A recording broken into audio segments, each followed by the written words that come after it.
Сәлеметсіздер балалар, отырыңыздар. Бүгінгі біздің сабағымызда сәттілік. Балалар, сабақты бастамас бұрын алдымен бір-бірімізге ахуалды жақсартып алайық. Бәріміз орнымыздан тұрайық, бір-біріміздің қолымызға ұстайық. Амина бастай ғой, бір-бірлеріне жақсы тілекті. Бүгін күнде сәттілік тілеймін, бәріміздің күніміз жақсы басталып, жақсы аяқталсын. Иә, бір сөзбен. Бәріміз бүгін позитивті күнді тілеймін. Мол денсаулық тілеймін барлығына. Амандықта жақсылықтар бола берсін. Жақсылық тілеймін. Ашасын. Жақсы, рахмет. Ал екінші бір-бірлерімізге тілек. Бәріміз бақытты болайық. Бәріміз күн жібейік. Мен сіздерге жақсы көңіл күй сыйлаймын. Болашағымыз ашық болсын. Көңіл-күйлерін әрқашан позитивті болсын. Жақсы, рахмет. Үшінші топ.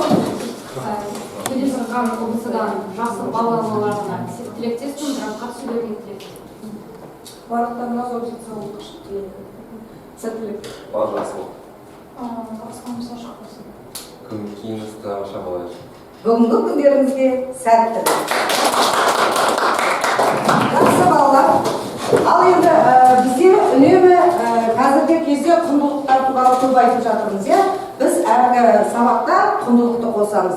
Қазіргі бізде қандай ай балалар? Ақпан айы. Ақпан айы қандай ай? Ақпан айы ол жасампаздық және жаңашылдық айы. Өте тамаша. Осы аптамыздың дәйек сөзі қандай? Кім айтады? Иә? Жасампаздық бәрімізге өнеге. Жақсы. Жасампаздық бәрімізге өнеге. Яғни бір тұтас тәрбие бағдарламасы бойынша біз әр уақытта құндылықтарды сақтап жүруіміз керек. Жақсы балалар, енді сабағымызға көшейік. Бүгінгі қазір мына триггерлік суреттер әдісі бойынша алдымен бүгінгі сабағымызға болжам жасайық. Мына суреттерде қандай ұғымдар сіздерге қандай ой салады? Диана?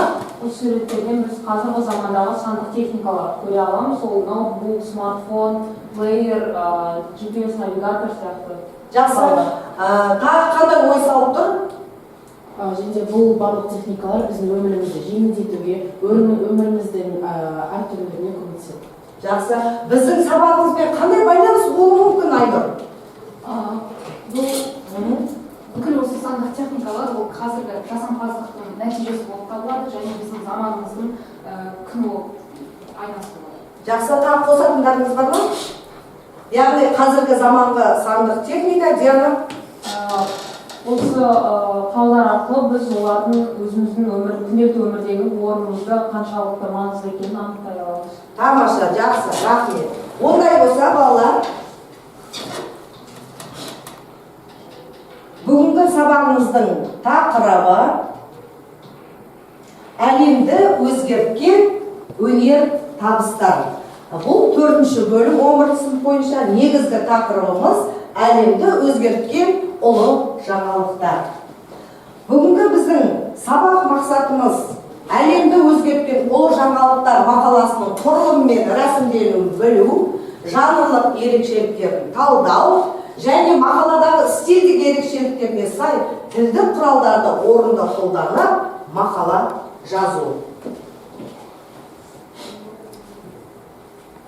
Енді алдарыңызда ақ қағаз берілді, соған әдемілеп бүгінгі бірінші тапсырмамызды бастаймыз. Бұл жерде ақыл картасы әдісі бойынша топтық жұмыс сіздерге бірінші топқа тапсырма. Мына тақтаға қараңыздар балалар, бірінші топқа тапсырма. Бір қадам, яғни тақырыпты ашасыздар. Және екінші топ абзацтарға бөлесіздер. Негізгі абзацтарға қандай ой айтылған. Үшінші топ абзацтарға тақырып қоясыздар. Бұл ақыл карта әдісі бойынша оқушылар осы 3 қадамның тапсырмасын орындап шығасыздар. Бұл мақала сіздердің оқулықтарыңызда 70-ші бетте 9-ші тапсырмада берілген. Кітаптарыңыздың 70-ші бетін аштыңыздар. Сол бойынша 9-ші тапсырмаға назар аударыңыздар. Уақыт кетті.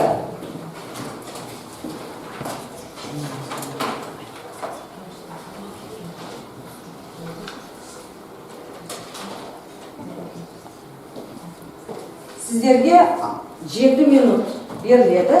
7 минутта орындап шығамыз, е?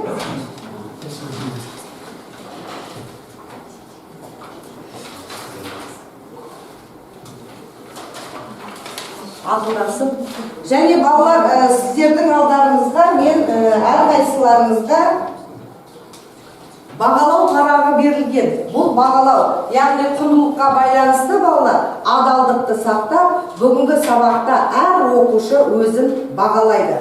Бұл жерде бірінші сабаққа қатысу белсенділігі плюс және минус белгісі берілген. Одан кейін топтық жұмыста да белсенділіктеріңізді белгілейсіздер.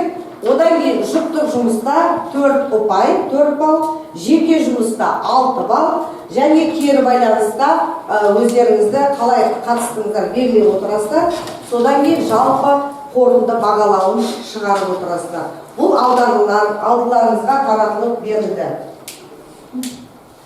Бірінші топ сіздерге тақырыпты ашасыздар, ойларыңызды бөлісіп, бір-біріңізбен ақылдасып, ойды айтып отырыңыздар. Екінші топ сіздер абзацтарға бөлесіздер. Яғни әр абзацта не туралы қысқаша ой айтамыз.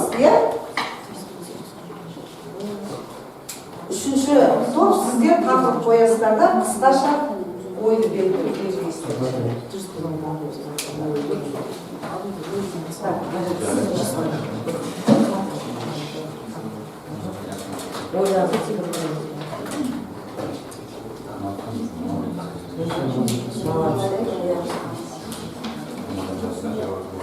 Әр топтан 2 спикер немесе 1 спикер шығып, тақтаға шығып қорғаймыз. Жақсы, дұрыс.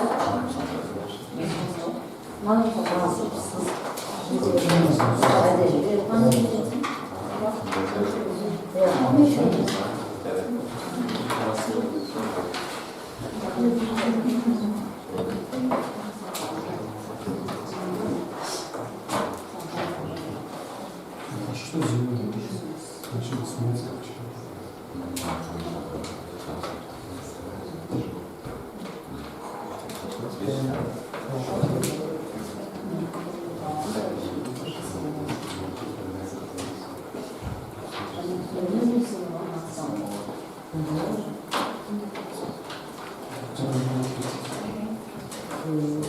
Жақсы, дұрыс. Өте тамаша. Қалдыңыздар ма? Яғни бүгінгі тақырыптың мағынасындағы, яғни мәтіндегі балалар бұл топтық жұмыста қалыптастырушы бағалаумен бағалаймыз. Яғни топта өздеріңізді белсенділіктеріңізді белгілеп отырыңыздар. Бағалау парақтарыңызға аты жөндеріңізді жазып қойыңыздар. Адалдықты сақтаймыз. Әркім өз аты жөнін толық жазады, бағалау парағын әр тапсырма сайын белгілеп отырасыздар. Соңында мен жинап алып, сіздердің сабақтарыңызды бағалаймын.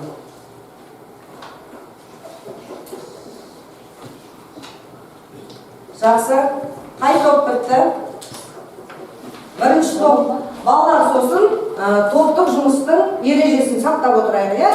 Бірінші топ сабақ айтқанда қалғанымыз шуламай тыңдап отырамыз. Яғни бұл жерде сіздерге бірінші топтық жұмыста, яғни қазіргі алда болатын жұптық жеке жұмыста болатын ақпараттар топтық жұмыста қалданады. Сондықтан мұқият тыңдап отырыңыздар.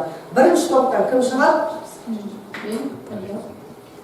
Алия, Асылым. Дауыстарыңызды кішкене қатырыңыздар. Постерларыңызды әкеліңіздер.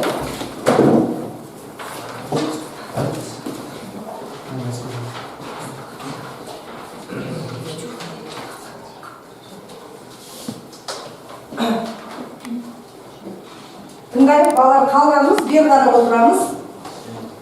Біздің негізгі тапсырмамыз бұл тақырыпты ашу. Негізінен бұл мәтінде бұл энергияның басталуы, әлемді таң қалдырған өнеркәсіптер, өнертабыстың басталуы, яғни энергия көзінің ашылуы. Біріншіден бұл көбінесе Нобель сыйлығына ерекше көңіл бөлген. 1897 жылы Джозеф Джон Тайсон электронды ашып, электрон тоғының табиғатын түсіндіруге жол ашты. Яғни электрондағы теріс зарядты ойлап тауып, осы арқылы энергия көзін алуға болатынын білген.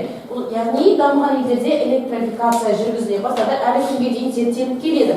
Сонымен қоса 1898 жылы Кюри мен Мария Складовская-Кюри, оның яғни жұбайы радий элементін ашып, яғни олар француздар ерекше Нобель сыйлығын алған.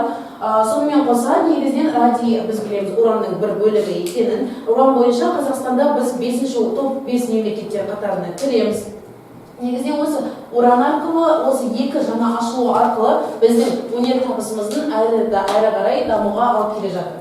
1900 жылы Макс Планк кванттық гипотезаны ұсынып, квант теориясының негізін қалады. Қазіргі уақытта кванттық физика теориямен қатар практикада қолданылады. Эрнест Резерфорд болса альфа және бета сәулелерді зерттеп, атом ядросының құрылымын анықтады, және де атом ядросында протон бар екенін дәлелдеді. Қорытындылай келсек, бұл ғалымдардың еңбектері атомның ішкі құрылымын терең түсінуге мүмкіндік берді, және де қазіргі физика мен ядролық технологиялардың дамуына негізін салды деп айта аламыз. Өте тамаша, жақсы. Айтайын. Және де бір қосып кетерім, осы ғалымдардың арқасында біздің әрбір қаламызда ЖС, ДС дегенде энергия бөлетін станциялар бар. Сол себепті осы өнертабыстар біздің әлі бастауымыз болды дегендей. Жақсы, сіздерге бір сұрақ. Осы бүгінгі сабағымыз біздің енді қазақ тілі, 11 сыныпты қазақ тілі болып отыр, иә? Бүгінгі тақырыбымыз қай пәндермен байланысты екен? Физика, химия пәндерімен. Жақсы, рахмет. Екінші топқа кім шығады? Диана шағыңыздар.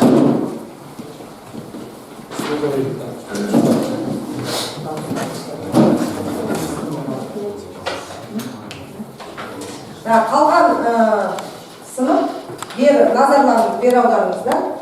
Біздің топтарымыз бұл абзацтарға бөлу. Біз осы мәтінді 5 абзацқа бөлдік. Яғни біріншісі бұл Джозеф Джон Томсон туралы және оның атомның электрон бөлшегінің ашу туралы. Екіншісі бұл дамыған елдерде осы электр өрісінің дамуы және де осы ашулар қазіргі дамыған елдерде қалай ықпал еткені туралы айтылған. Және үшінші абзацта ол Пьер Кюри мен Мария Кюри осы екі адам радиобеседа химиялық элементті радийді ашты. Және төртінші абзацта квант теориясы. Оны Планк ашқан 1900 жылы теориясын ғана ашқан. Бірақ ол қазірде практикада қолданылады. Эрнест Резерфорд 1903 жылы содий химиялық элементінің бірінші түрінен екінші түрге ауысуы ашқан, жариялаған. Қорытындылай келе мәтіндегі абзацтардың мазмұны бір-бірінен айырмашылығы көп болса да, бұлардың барлығы физика және химиямен тығыз байланысты болып келеді. Өте тамаша. Сіздердің тапсырмаларыңыз, яғни абзацтарға тақырып қояды және тақырыпты қысқаша түсіндіреді. Төмен жағыңызды. Ал тыңдайық. Айтылай кеткендей біздің тапсырмамыз ол абзацтардың тақырыптар қою, ол тақырыптардың қойылу себептерін талдап кету. Ең бірінші абзац ол алдыңғы қауымыз айта кеткендей Джозеф Джон Томсон, бізде ол электронның ашылуы. Электрон ол біздің ойымызша ең кішкентай атомның құрамы болып саналады. Демек, атомнан да кіші құрамдас бөлікті ашқан Джозеф Джон Томсонның Нобель премиясын алуы жайлы болды. Екінші абзацта жаңағыны Диана және Диас айтқандай, ол бізде Қазақстандағы электрлендіру үдерісі, оған яғни біз бірнеше Қазақстандағы қазіргі топ-5 елдерін кіретін, яғни протондар, нейтрондар дамытатынын жатқыза аламыз. Жақсы. Үшінші абзац ол осы француз ғалымдары жұбайлар Пьер Кюри мен Марияның ашқан радиоактивтілік пен уран саласы. Айтыла кеткендей біздің Қазақстанымызда ол біз үшін өте әлеуметті актуал болып саналады. Бұл тақырыпта сол тура ғылымның ашылуы жайында. Өте жақсы. Төртінші абзацымыз ол яғни кванттық теория. Кванттық теория ол 1910 жылдардан бастап дамып келе жатыр. Оған яғни біз жаңағына айтып кеткендей неміс ғалымы Марк Планк ашқан және де осы 1910 жылы Нобель сыйлығының лауреаты болып аталған болатын еді. Ал соңғы 5-ші абзац, 1-ші абзацпен тығыз байланысты. Себебі ол да атом құрылымы бойынша, бірақ басында айтылған ғалым ол Джозеф Джон Томсон электронды ашса, ол да атомның бөлігі. Ал атомның екінші бөлігі ол ядро. Сол ядроның ішіндегі табиғатын зерттеп, оны да ашқан, осында жазылып кеткен Эрнест Резерфордтың зерттеулері жайында жазылған. Жақсы, рахмет. Онда бойынша балалар енді топтық жұмыста сіздер біраз ақпараттар алдыңыздар, иә? Енді біз келесі тапсырмамызға көшейік. Келесі тапсырма сіздерде жұптық тапсырма. Бұл жерде жұптық тапсырма, әр жұп, екі жұптан біргеміз. Бұл жердегі қос жазба күнделік әдісі арқылы сіздер жаңағы 70-ші беттегі 9-шы мәтіндегі мәтіннен екі термин сөзді табасыздар және мағынасын түсіндіресіздер. Яғни оны күнделік сабақта орындап жүрген қос жазба күнделік әдісі арқылы, яғни бір бөлігіне терминді жазасыздар, екінші бөлігіне түсіндірме. Бұл жұптық жұмыс дескрипторы қазір тақтаға шығарып қоямын, сол бойынша бір-біріңізді бағалайсыздар. Ал уақыт кетті.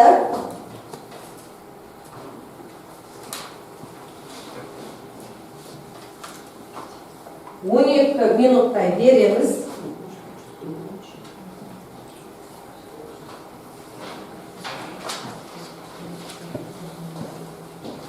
Міне тақтада тұр, жұптық жұмыс қос жазба күнделік әдісі арқылы мәтіннен, яғни екі жұп, екі термин сөз табады, мағынасын түсіндіріп толтырасыздар. Дескриптор жалпы 4 ұпай. Бал бірінші термин сөзді біледі, оған 2 балл берілеміз. Одан кейінгі мағынасын түсіндіреді, оған 2 балл беріледі. Орындай қойыңыздар. Жұп, 2 жұп. Сіздер 3 жұп бірігулеріңізге болады. 3 жұп. Өйткені бізде бүгін сыныпта 2 бала науқастанып ауырып қалды, қалғанымыз түгеліміз. Дәурен, Айвар, Амира үшеуін 3 жұп болыңыздар, қалғанымыз жұп ден. Тапсырма түсінікті ғой, сұрақ бар ма? Жақсы. Топтық жұмыстағы бағаларыңызды бағалап отырыңыздар. Сабаққа қатысу белсенділігінде белгілеп отырыңыздар, белгісін қойып. Жұптық жұмысты да бағалайсыздар, алдымен жазып алыңыздар. Термин сөзді білеміз ғой, балалар еске түсіріп жіберейікші. Кім айтады термин сөздер дегеніміз не? Ережесі қандай? Айнұр? Кез келген ғылымда пайдаланатын ерекше сөздер. Тағы термин сөздер әр ғылымда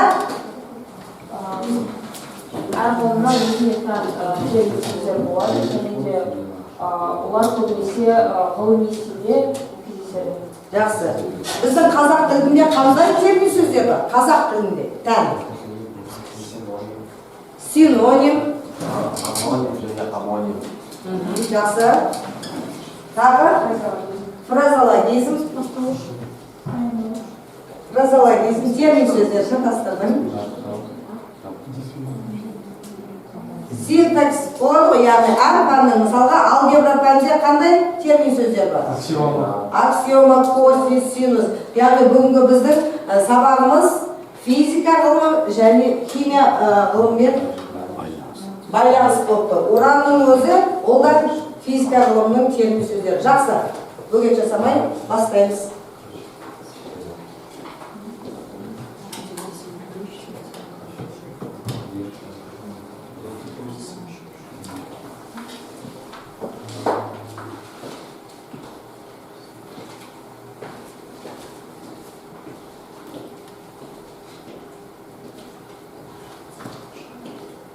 Жақсы.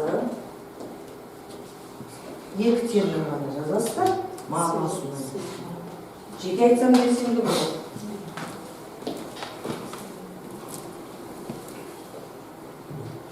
мынадан басқа мен жазып жүрмін. Тамаша. Жақсы.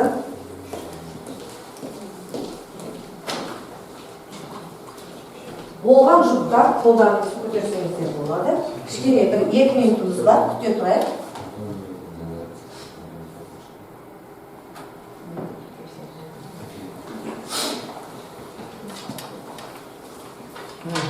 Жақсы. Бірінші жұп бітіпті, орнымыз бастай берейік, бір-бірімізді тыңдайық. Сіздер? Қалғанымыз бір-бірімізге бөгет жасамайық, жұпты тыныш жұмыс жасай береміз. Олар яғни Қатты, дауыстар, қатты шағында. электрон және протон. Протон атом ядросы 10 электр зарядты электронды. Ал электрон дегеніміз аралық құрылымына кіретін теріс электр зарядты элементтердің бөлшек электронын. Жақсы. Рахмет. Тағы қай жұп болды? Яғни мен ясын жұбы бітті. Жұптарды бағалап отырыңыздар, бағалау парағын ұқпаңыздар. Бастай қойыңыз. Электр тоғы бұл электрондар ағымын тудыратын энергия көзі болып табылады. Кванттық физика деген термин. Ол кішкентай атомдарды зерттейді және олардың құбылыстарымен тығыз байланысқан термин.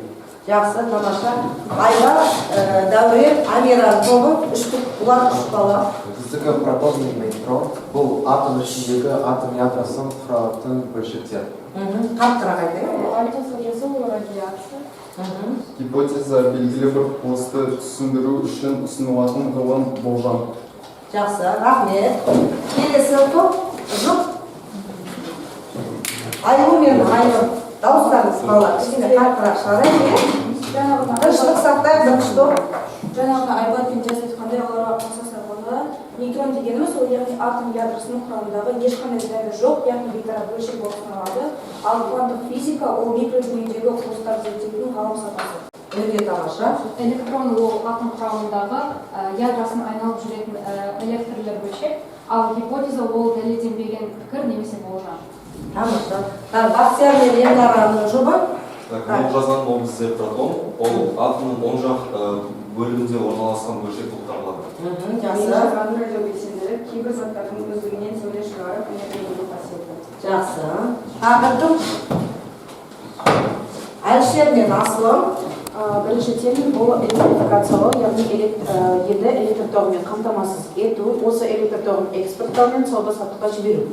Жақсы. Электрон бізде ол теріс электр зарядындағы атом бөлігі және гипотеза кез келген фактың нақты түсінігі немесе дәлелдеуі. Жақсы, тамаша, рахмет. Амина мен Алия. Написалығы ғылым ашулар мен технологияға берілетін марапат. Және дезорация нейтрон ол нейтрондардың белсенсіз немесе қимылсыз болуы. Жақсы. Тағы топ. Мирас пен Айша. Сіздер сабаққа кішкене қатысайық. Белсенді қатысайық балалар сабаққа. Молекула екі немесе бірнеше алатын бірігумен заттың химиялық қасиетін сақтайтын ең кіші бөлшек. Гипотеза бұл дәлелденбеген пікір, ал Нобель сыйлығы бұл мыңдарға шығарылған сыйлық. Жақсы, рахмет. Яғни жұптық жұмысқа барлығымыз ойымызды айттық, мәтіндегі термин сөздерді айттық, толық ақпарат берілді. Енді жақсы балалар, келесі тапсырмамызға көшейік. Яғни бағанан бері топтық жұмыста бүгінгі тақырып бойынша біз біраз ақпараттар алып талдады, екінші жұптық жұмыста да талдады. Енді бұл жерде келесі тапсырма жеке жұмыс.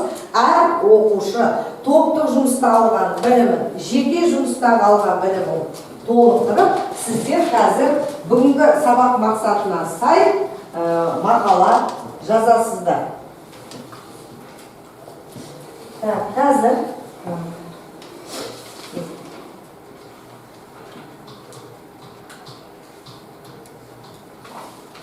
үшінші тапсырма жеке жұмыс, еркін жазу әдісі арқылы әр оқушы термин сөздерді пайдалана отырып, өмірді жеңілдететін өнертабыстар тақырыбына шағын ғылыми мақала жазасыздар. Дескриптор мына тақтаға шығарылып қойды. Яғни бұл жерде термин сөзді қолданасыздар, оған бір ұпай беріледі. Одан кейінгі мына қозғалып кетіп жатыр қазір.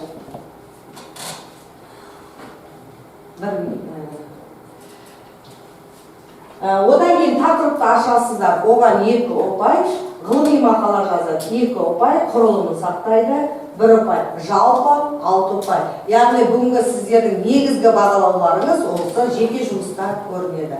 Сәттілік, бастаңыздар. Жеке жұмысқа 12 минут беріледі.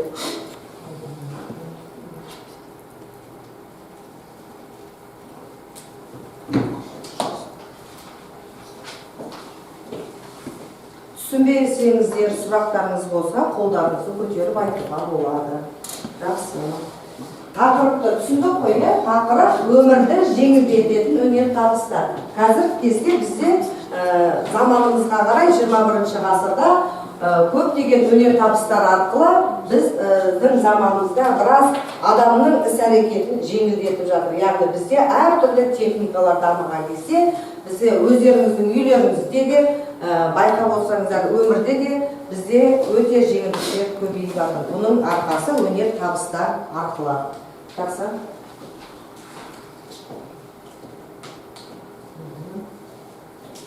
Қысқа нұсқа әр топтан, яғни 2 немесе 3 адамдан оқы, яғни әр топтан 2-2-ден үлгергенше 2-3 топтан 2-2-ден шығарайық, сол мақалаларды оқытып, сабақты сосын қорытындылаймыз.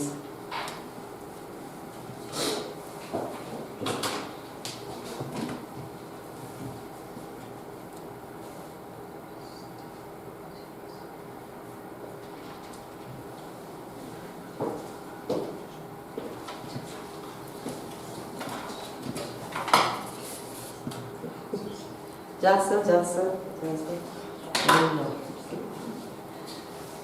Азамат өзі Азамат болын дейді. Жақсы. Тағы регенетке. Ал, бізде бүгін сабаққа тақтаға шығайды, әр топтан 2 оқушы. Амина шықсын, Азамат шықсын, жақтан кім шығам дейді? Айбар шық, Амира шық, Айша, Ернара шығады. Яғни бүгінгі тақырып бойынша біз әр сабақта мақала жазуды білесіздер. Яғни дискрипторға сабақ мақсатына қарай назар аударыңдар. Даусыңызды кішкене шығарып, қаттырақ айтайық. Ал Азамат бастай ғой. Қазіргі кезде өмірде жеңілдететін көптеген өнертабыстар бар. Мысалы, бетін шаруаларының үшін шансорғыш немесе шансорғыш және кір жуғыш машина. Осы пайдалы өнертабыстар өмірімізді жеңілдетеді. Және де ол білім саласында да өте көп үлесі бар.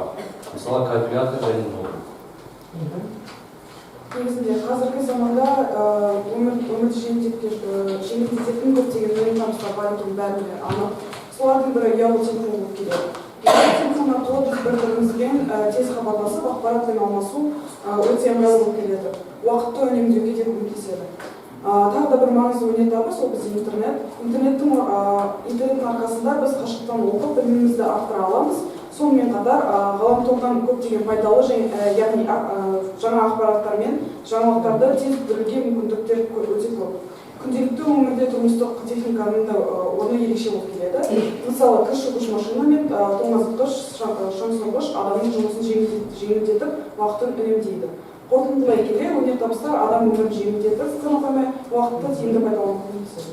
Адамның тарихында өнертабыстар өте көп олар уақытты үнемдеуге, еңбекті азайтуға және жайлы өмір сүруге көмектеседі. Мысалы, электр шамы адамдарға күнде де жұмыс істеуге мүмкіндік берді. Кір жуғыш машина мен тоңазытқыш үй шаруасын жеңілдетті. Ал ұялы телефон мен интернет арқылы адамдар бір-бірімен тез байланысып, ақпаратты оңай табады. Қазіргі замандағы технологиялар адамның уақытын үнемдеп қана қоймай, білім алуға, жұмыс істеуге және дамуға да жағдай жасайды. Сондықтан өнертабыстар адам өмірін жақсартып маңызды етістіктер. Бүгінгі таңда өнертабыстарды тек жаңа қаржы жасаумен шектелмейді. Қазіргі тренд бұл жасанды интеллект, тұрақты энергия және биотехнологияның биотехнологияны тексерді.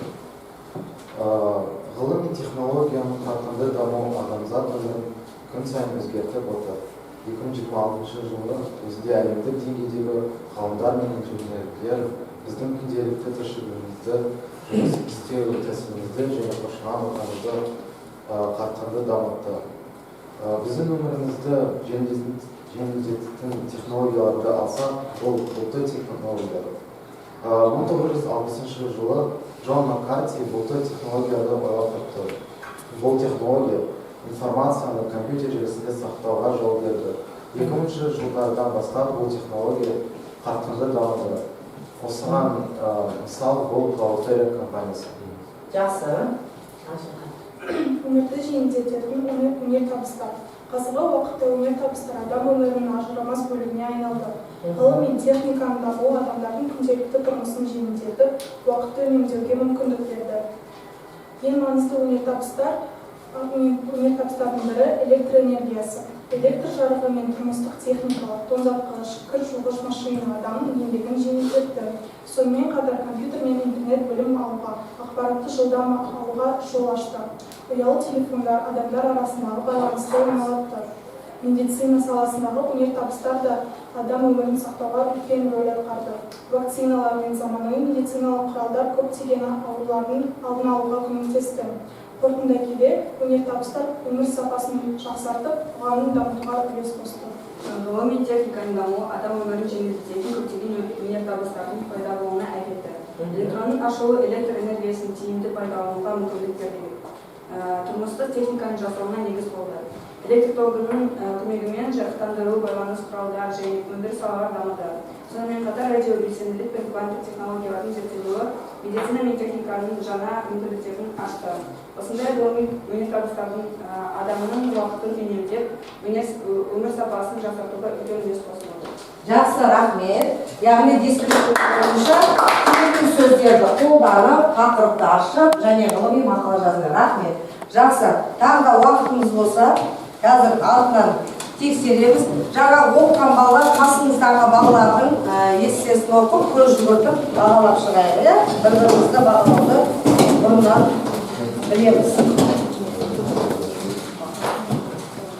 Тағы кім оқимын деп ерекше өзім жаздым, естелер жаңа мақаланы. Айнұр оқисың ба? Өмірді өзгерткен өнертабыстар адамзат дамуының негізгі қозғаушы күші болады. Ең маңызды жаңалықтардың бірі, менің ойымша, ол дөңгелек болды. Ең алғашқы өнертабыстардың бірі. Ол көлік пен сауданың дамуына жол ашты. Сонымен қатар баспа станогы білімнің кең таралуына мүмкіндік беріп, ғылым мен мәдениетті алға жылжытты. Электр энергиясының ашылуы тұрмысты жеңілдетіп, өндірісті күшейтті. Телефон мен интернет адамдарды бір-біріне жақындатып, ақпарат алмасуды жылдамдатты. Ал медицинадағы вакциналар мен заманауи құрылғылар миллиондаған адамдардың өмірін сақтап қалды. Бұл өнертабыстар қоғамды түбегейлі өзгертіп, қазіргі өркениеттің негізін қалады. Жақсы, тамаша. Кім оқиды? Асым сен оқиды?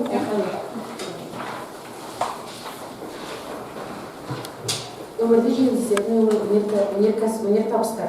Қазіргі заманда адам өмірін өнертабыстарсыз елестету мүмкін емес. Ғылым мен техниканың дамуы нәтижесінде жасалған көптеген өнертабыстар күнделікті өмірді жеңілдетіп, уақыт пен күшті үнемдеуге көмектеседі. Ең маңызды өнертабыстардың бірі бұл әрине электр энергиясы. Электр жарық беріп қана қоймай, тұрмыстық техниканың да жұмыс істеуіне мүмкіндік жасайды. Тоңазытқыш, кір машинасын, кір жуғыш машина, үтік сияқты құралдардың адамдардың еңбегін жеңілдетіп, тұрмысты ыңғайлы етеді. Сонымен қоса ең маңызды өнертабыстардың бірі бұл медицина саласындағы өмірді жеңілдеткен, көптеген өмірлерді сақтап қалған ең маңызды жетістіктердің бірі бұл стерилдеу, яғни медицинаның құралдарды, жабдықтарды кейде бөлмелерді зиянды микроағзалардан толық тазарту әдісі, соның арқасында көптеген жұқпалы аурулардан алдын алып қауіпсіздік сақтады. Қорытындылай келе, өмірді жеңілдететін өнертабыстар адамның уақытын үнемдеп, еңбек өнімділігін арттырады және де өмір сапасын жақсартады. Сондықтан өнертабыстар адамзат дамуының бас жетістіктерінің бірі. Жақсы, тамаша, рахмет. Ал балалар, бүгінгі біздің тақырып бойынша қазір сабақты қорытындылар әркім өз ойыңызды айтайық. Содан кейін жасанды интеллект бойынша ағартушы біздің ғалымымыз Шоқан Уәлихановқа кезек береміз. Алдымен бүгінгі сабақты қорытындылайық. Осы сабақтан алған ойларыңызды айтып жүріңіздер. Әлия? Осы сабақта біз физика және химия ғылымымен байланысты зерттеулердің ашуларын тарихын білдік, және де қазіргі замандағы өмірімізді жеңілдеткен сандық технологиялар туралы оларға шолу жасадық. Тамаша, жақсы. Дәурен, қандай ой түйдің? Қазіргі барлық ахуалды бизнес біздің мақсаттарымызды, өмірімізді жеңілдетеді. Олар әртүрлі өнертабыстар жасап, біздің өмірімізді жеңілдетіп, уақытымызды үнемдеп, біз одан да тұрмыстық мәселеден басқа өзіміздің мақсаттарымызға көп көңіл бөле алатынымызды түсіндім. Тамаша, рахмет. Бақтияр, тыңдайық. Бүгінгі сабақта қорытындылай келе бүгін мен өмірді жеңілдететін өнертабыстар туралы білдім, және де оған қоса жаңағы электрондар және де пайдалы заттардың қай жылы пайда болғанын және де қай ғалымдар оған үлкен үлес қосқанын білдім. Өте тамаша. Тағы кім бар? Қосатын ой. Диана? Бүгінгі сабақта әрқайсысы өмірді жеңілдететін өнертабыстар туралы өз пікірін білдірді. Қазіргі кезде бұл құралдар адамның жұмысын айтарлықтай жеңілдетіп, біздің өміріміздің айырылмас бөлігіне айналды. Яғни біз бұл құралдарсыз өмірімізді елестете алмаймыз. Сондықтан болашақта бұндай өнертабыстар әрине көбеюде, яғни бұл біздің елімізді дамытуға әрі қарай жол ашады. Өте жақсы. Тағы қосам дейік. Мирас кімде? Қазіргі кездегі электроника құралдары қалай дамығанын, қалай маңыздылығын барлық оқушылардың пікірін тыңдап білдік. Жақсы. Айбат берейік. Бүгінгі сабақта біз тек қана жаңа өнертабыс көздерін ғана емес, жаңа ақпараттарды алып, өзіміздің физикалық және химиялық білімімізді тереңдетіп оқыдық. Өте жақсы. Жақсы балалар. Енді балалар, тақтаға назар аударыңыздар.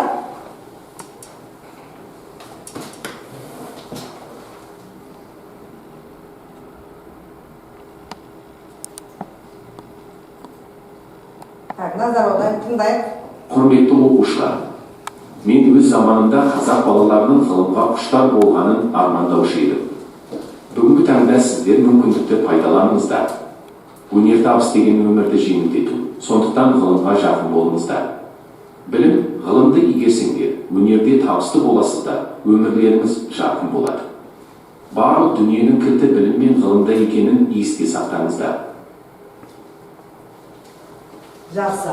Яғни біз ағартушы қазақтың тұңғыш ғалымы Шоқан Уәлихановтың жасанды интеллекті арқылы айтқан сіздерге өсиет сөзі деп қабылдаймыз, иә? Келесі. Ал енді балалар, қазір сіздерге стикер таратып беремін. Оқушылар, яғни кері байланыс ретінде 3-2-1 әдісімен кері байланысты стикерге жазып, қазір тақтаға ілесіздер. Бұл жерде сабақтан алған әсерлеріңіз, алған 3 маңызды ақпарат, қиындық тудырған 2 аспектіні жазасыздар, сабақ барысында тудырған 1 сұрақты жазасыздар. Бастаңыздар.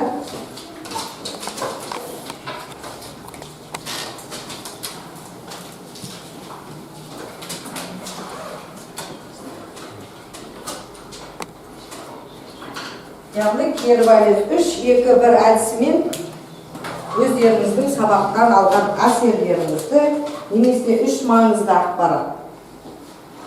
Қиындық тудырған 2. Қиындық тудырған мүлде түсінбесеңіздер ғана жазасыздар. Егер қиындық тудырмаса, жаңағы айтқан маңызды ақпаратты жазуға болады.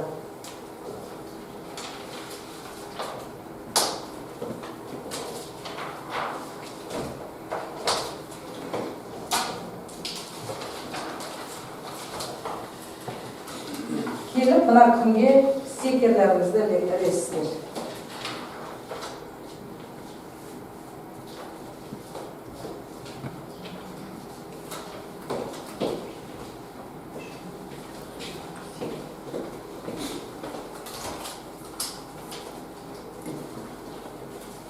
Жазып болғандарыңыз іле берсеңіздер болады.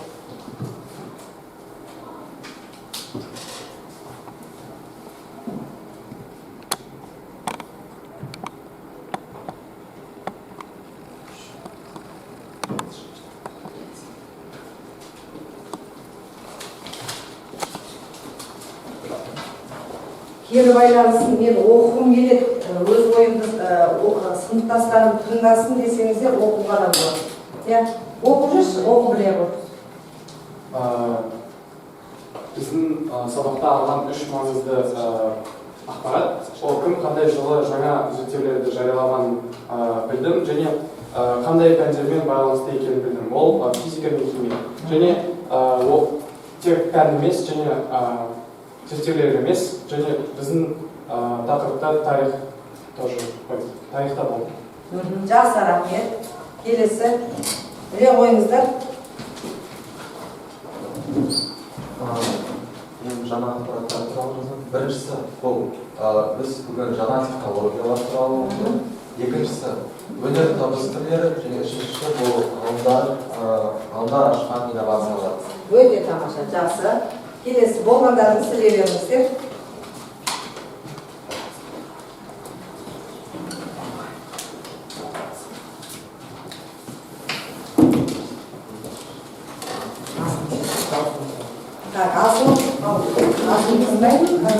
Сабақ өте жеңіл, тиімді болды. Және ғылымға үлесін қосқан, жаңашылдық ашқан ғылымға ғылым жөніндегі терминдерді біліп, сабақ тиімді өтті деп санаймын.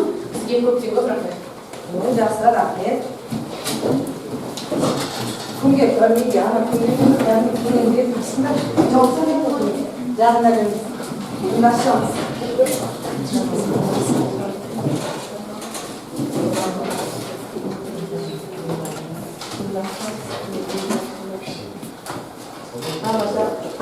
Кім оқимын дейді?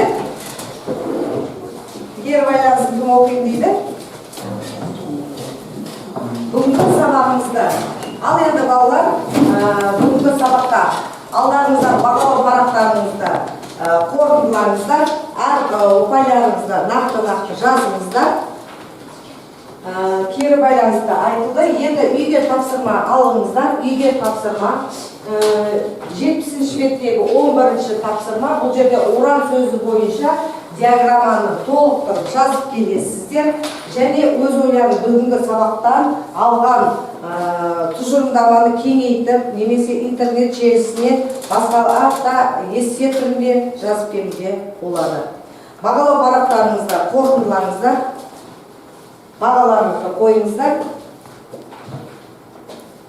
Әр оқушы, әр топтан спикерлер жинап беріңіздер. Әлия, жинап. Мына жақтан Диана жинап, мына жақтан Айнұр жинап. Бағалау парақтарын толықтырсеңіздер, жинап өткіземіз.